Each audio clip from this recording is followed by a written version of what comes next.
చందమామ కథ. రాజద్రోహం, దేశద్రోహం. ఒకప్పుడు భూపాల దేశానికి విజయాదిత్యుడు రాజయ్యాడు. ఆయన సింహాసనానికి వస్తూనే ప్రజాక్షేమం గురించి శ్రద్ధగా విచారించాడు.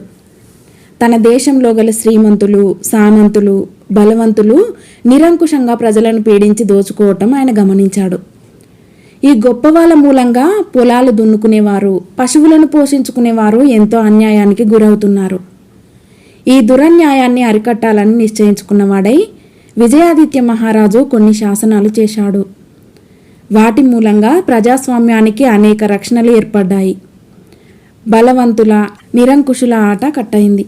రాజుగారు చేసిన ఈ పని రాజుగారి కొలువులో ఉండే పెద్దలలోనే కొందరికి నచ్చలేదు.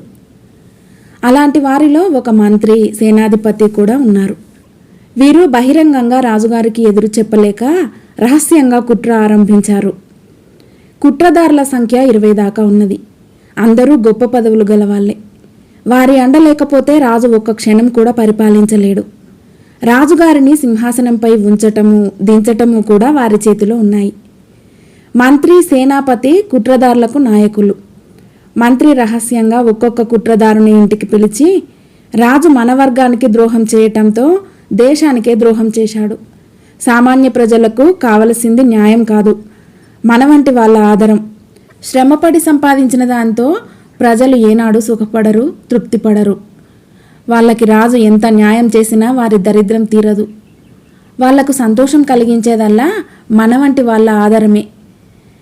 మనం అనుగ్రహించి చేతిలో ఒక మాడ పెడితే వాళ్ళు ఎంతో సంతోషిస్తారు. ఎందుకంటే మనం ఇచ్చేది వాళ్ళు శ్రమపడకుండా సంపాదించినది.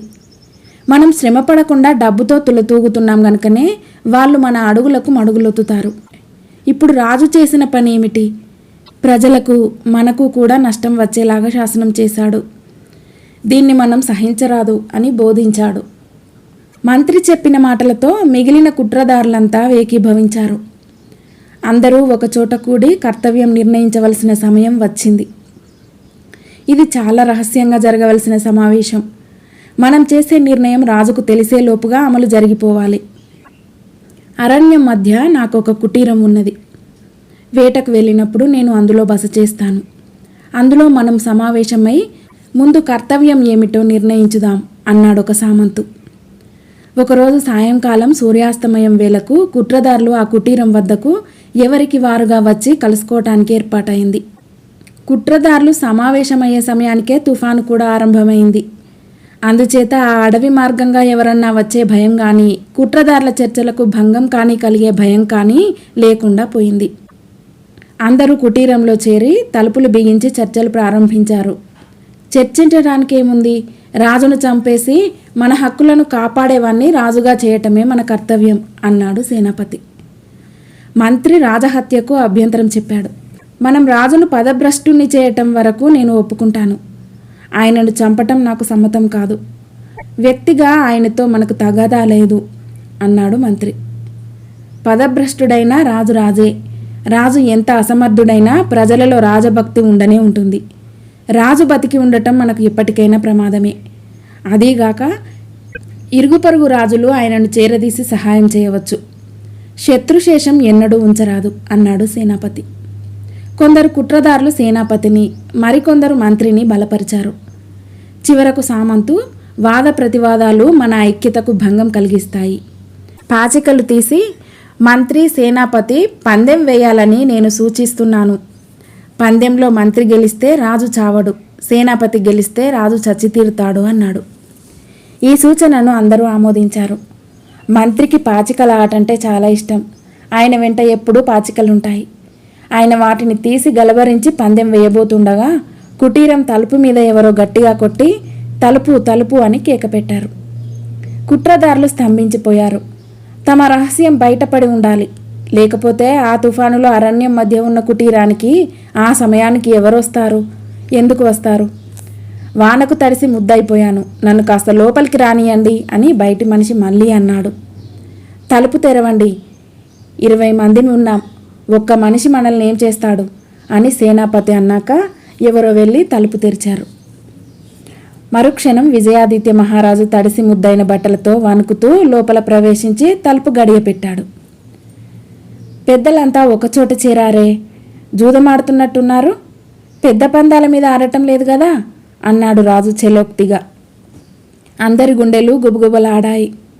ఒక్క సేనాపతి మాత్రం ధైర్యంగా, పెద్ద పందెమే మహారాజా, మీ ప్రాణాలు పణంగా పెట్టి నేను మంత్రి ఆడబోతున్నాం అన్నాడు. రాజు ముఖంలో కోపం కానీ భయం కానీ కనిపించలేదు. ఆ పందెం ఇప్పుడు చెల్లదు. మీ అందరి ప్రాణాలు నా చేతిలో ఉన్నాయి.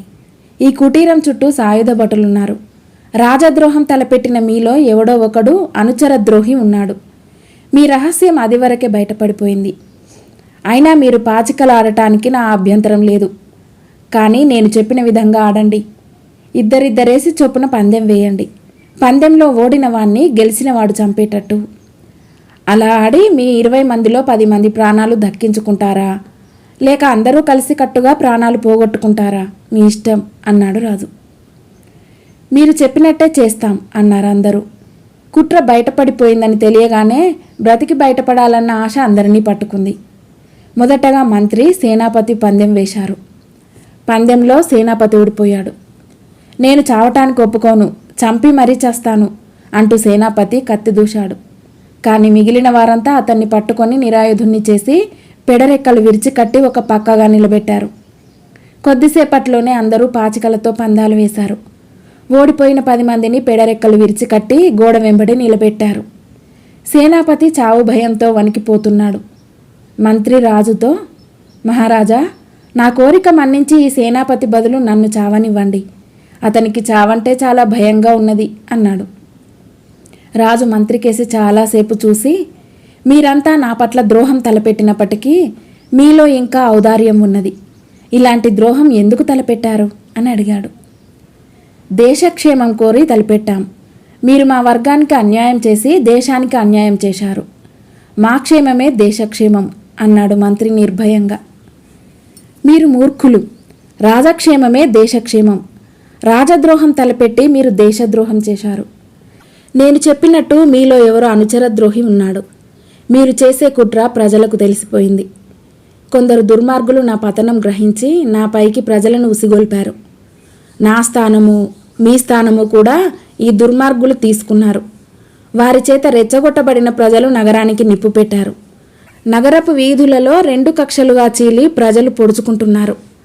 ఆ బీభత్సంలో నుంచి తప్పించుకొని నేను ప్రాణాలతో బయటపడి పారిపోయి ఇటుగా వచ్చాను. నా వెంట సాయుధ భటులు లేరు. నాకు మీరిక్కడ కుట్ర చేస్తున్న సంగతి కూడా తెలియదు. నేనిక్కడికి రావటం కేవలం దైవికం. నన్ను మీరు చంపినా, ప్రాణాలతో వదిలినా కూడా మీరు నగరానికి వెళ్ళి ప్రజలను మీ వైపు తిప్పుకోలేరు. నేను నా దారిన పోతున్నాను అన్నాడు రాజు. రాజు ఇలా అనేసరికి అందరూ భయపడ్డారు. మహారాజా, ఆగండి, మనం నగరానికి తిరిగి వెళ్ళి శాంతిని నెలకొల్పుదాం పదండి అన్నాడు మంత్రి. నేను రాను. ఇంతకాలానికి నాకొక పెద్ద బరువు దిగిపోయింది. మీరే వెళ్ళి శాంతిని నెలకొల్పుకోండి. అది చేత కాకపోతే ప్రజల ఆగ్రహంలో భస్మమైపోండి అన్నాడు రాజు. కుట్రదారులందరూ రాజు కాళ్ళపై పడి వెళ్ళవద్దని బతిమాలుకున్నారు. మహారాజా, మీరు మేము కలిసి వెళితేనే గాని ప్రజలు శాంతించరు. దేశక్షేమం కోసమైనా మీరు మా వెంట నగరానికి రండి అని మంత్రి ప్రాధేయపడ్డాడు. రాజు సమ్మతించాడు. ఆయన మంత్రిని, సేనానాయకుణ్ణి, ఇతర ఉద్యోగులను వెంటబెట్టుకుని ఆ తుఫానులోనే నగరానికి బయలుదేరాడు. దారిలో ఎవరూ వారిని అటకాయించలేదు. రాజు ఈ విధంగా కుట్రదారులతో నగరం ప్రవేశించగానే ప్రజల ఉన్మాదం ఒక్కసారిగా దిగిపోయింది. రాజుగారిపై కుట్ర జరిగిన మాట అబద్ధమని తేలిపోయింది. తమను రెచ్చగొట్టిన నాయకులపై ప్రజలు పగ తీర్చుకున్నారు. తిరిగి భూపాల నగరంలో శాంతి ఏర్పడింది. మళ్ళీ రాజుగారిపై కుట్రదారులు ఎన్నడూ కుట్ర చేయలేదు. ఆయన కుట్రదారులను దండించనూ లేదు. ఆయన చేసిన శాసనాలు అమలు జరగటం చేత పేద ప్రజలు గొప్పవాళ్ళ భయం పోగొట్టుకొని సుఖంగా జీవించారు. కథ సమాప్తం.